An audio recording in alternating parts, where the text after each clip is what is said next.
Day 31 begins in a town I can barely say, Las Herrerías. It translates to mean the blacksmiths. We'll travel 13 miles today, and 5 of which will be by... We're about to go ride some Harleys. Ride some horses. We first saw this opportunity advertised on flyers, posted in previous stops, offering a chance to ride to another town we struggle to say, Ocebrero, but it looks like Ocebrero.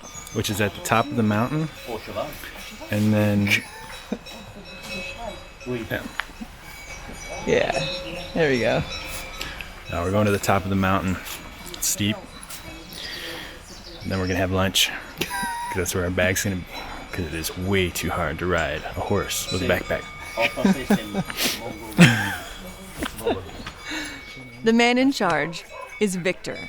These are a few of his horses, and he chose which ones we would be riding today. Down this road, you'll be able to see a white horse coming toward us. She's walking here from her pasture on her own. Camino. Trail horses always seem to know exactly where they need to be, and often don't need any guidance from their temporary riders like us. I've mentioned that I grew up around horses. Peter, however, did not. Getting ready to ride these horses up to the top of the mountain. I've never seen one with horns before, but there she is.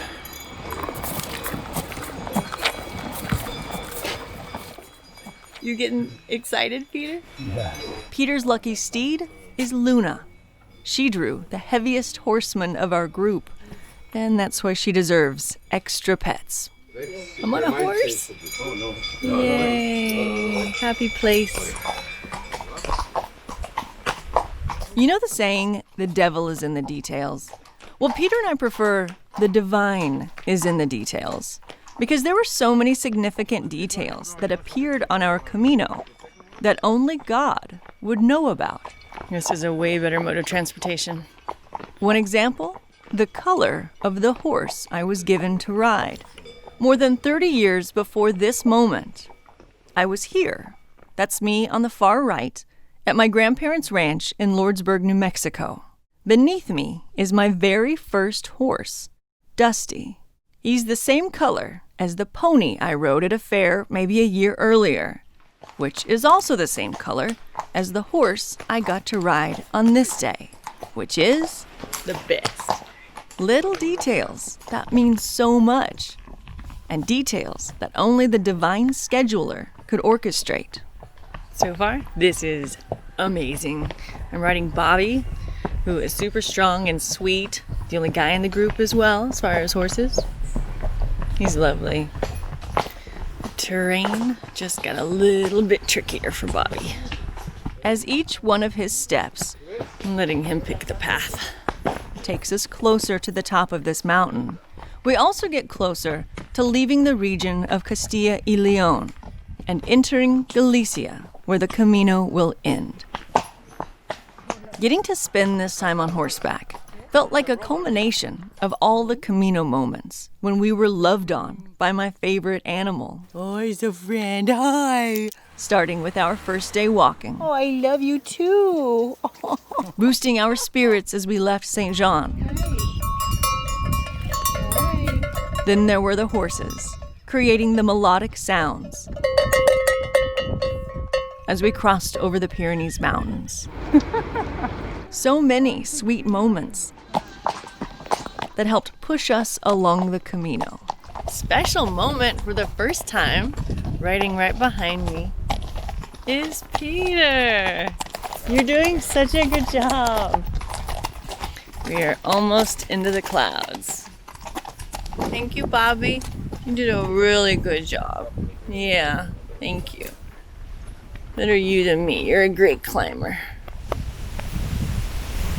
We're not on the horse, but we are at The top of the mountain. Ocebrero. And it's very cold. It just started to rain. We've got all of our layers on, but this view is spectacular. Let's go check it out. how'd you like your horse ride? My horse is Luna. She's very nice. She didn't try to scrape me off. You did a good job. You looked good. Yeah. I was trying to keep my back, posture good. I was trying to do what Kristen did, really. I was just trying to, what is she doing? How about you? I appreciated not walking up the mountain, but also, since Bobby was doing all the looking at his foot placement, I just got to look around at the mountains. So you got to enjoy the view. That was really nice. Thanks, Bobby. And Luna. And Victor.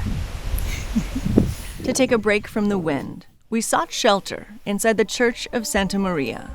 This parish church dates from the 9th century, making it one of the oldest monuments on the Camino de Santiago. While inside, Peter read a pilgrim's prayer posted on the church's wall. It shared a message that we'll need to take with us as we get closer to ending our Camino.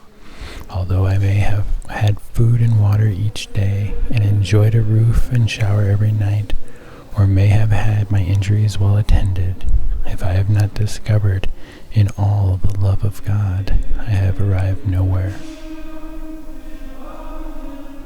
The spiritual lesson that I took away from that pilgrim's prayer in that ancient church was that after such an incredible day with the horses, that if I am not making the effort to see God behind every single magical thing that happens to us during the Camino and in our daily life, that on my spiritual journey, if I don't see God in all of those gifts, that I'm not making any progress in my spiritual efforts. Because it's easy to see God when good things are happening, like, oh, what a blessing. But when challenges come and bad things happen, it's harder for me to see the blessing in it. But now as I'm realizing that all the hard things that we've dealt with on this Camino, how they've spun and they've been a blessing because we had amazing lessons, we've had growth, we've had so many good things come from them. So for me, it was remembering to see God and thank God for the good things, but also for the challenges and the bad things. The coming week will include our final days walking the Camino. We've got maybe 3.5 miles to go. We're between Ostebrero and Fonfria, a little rain.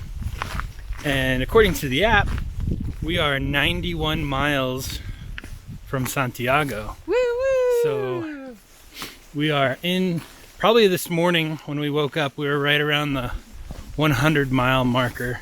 The horses helped us break 100. Horses broke the 100. But we are in Galicia now. It's been beautiful, but cold since we've arrived. Also known for really good seafood. Yeah, get some of that.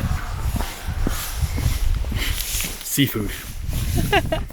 As we try to navigate these final miles, we'll also be sharing the greatest lessons this path has provided.